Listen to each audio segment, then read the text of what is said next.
Hello, my name is Sharon Kate, and I'm going to be talking with you about enrolling non-English speaking students at your school, potential ELLs, and migrant workers. Due to the shortness of time, I'm only going to be giving you updates about and changes from previous years. If you are new to Knox County schools, don't worry, we will post this information. We will post this information on our department page in a more detailed fashion, and you can access it by going to Knox County Schools departments over here and then pulling up the ELL page. Whenever you pull up the ELL page, it will look like this, and you will go right here to ELL resources and information and click here, and that's your enrollment information. All of this will pop up. And so most of what you need, I believe you will be able to find there. So that is one thing I wanted to bring to your attention. Um, the big change with the Welcome Center is due to COVID. We are having to do enrollments and screenings by appointments only. So far, we've screened since May 130. We've screened or enrolled 130 students, and we have had to do that by appointment. We will be glad to make the appointment. We're not asking you to have to do that. If you will give the family just our phone number, if they call, even if they don't speak English, it's not a problem. Or if you will send us their telephone number, we will call and schedule that appointment. So that is one big change from previous years. We're not just sending them straight over. Speaking of enrolling 130 students, you may be wondering, are these students coming to my school?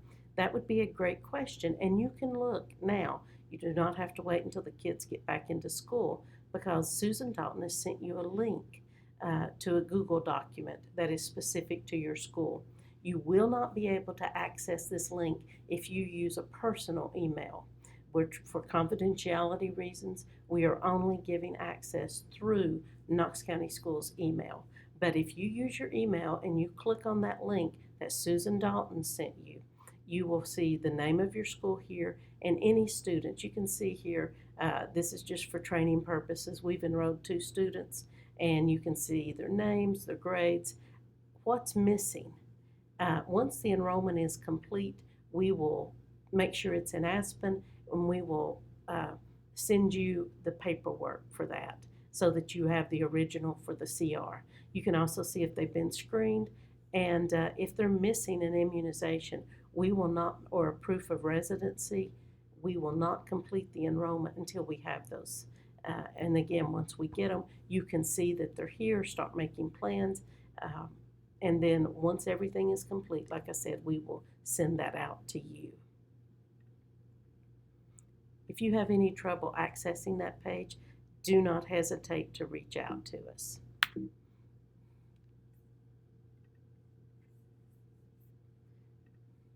There's not really any changes on the enrollment form. Just a reminder that we do not require Social Security numbers for an enrollment, and if they have a card and they hand you a Social Security card, you can write that number down.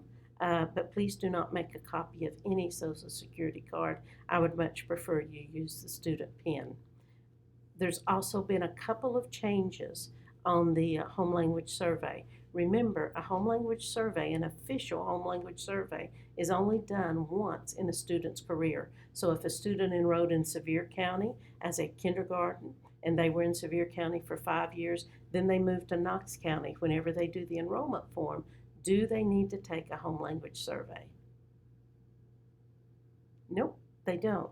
But how do we enter their information into Aspen without those languages? So here's what we're going to do. We will give them this form, and up at the top it says official home language survey, or it says non-official, not to be signed.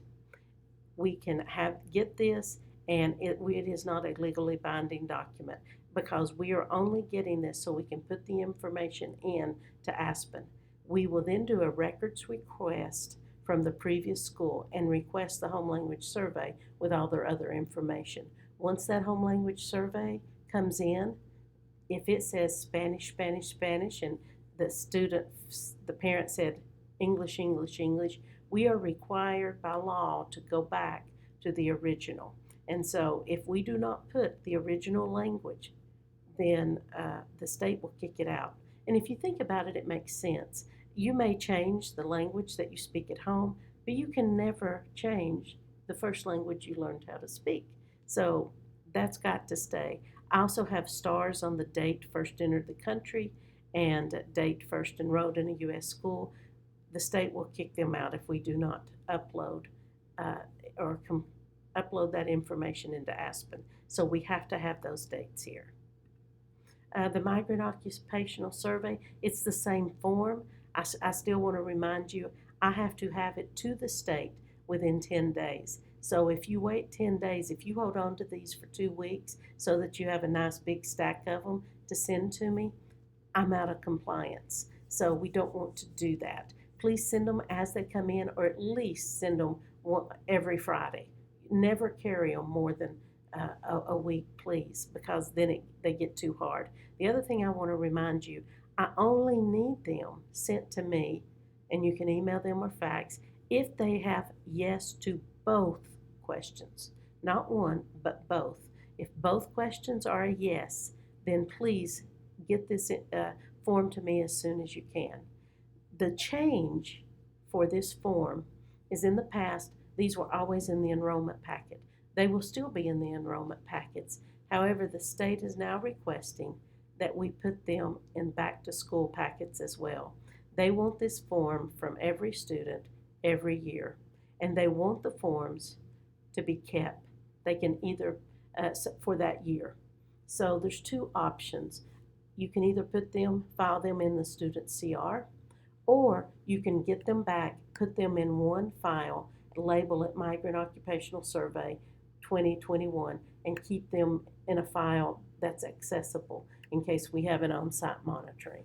So that's the big change, and I'm so sorry because that's a lot of copies. Entering data into Aspen, I know you all are pros at this, you're experts at this.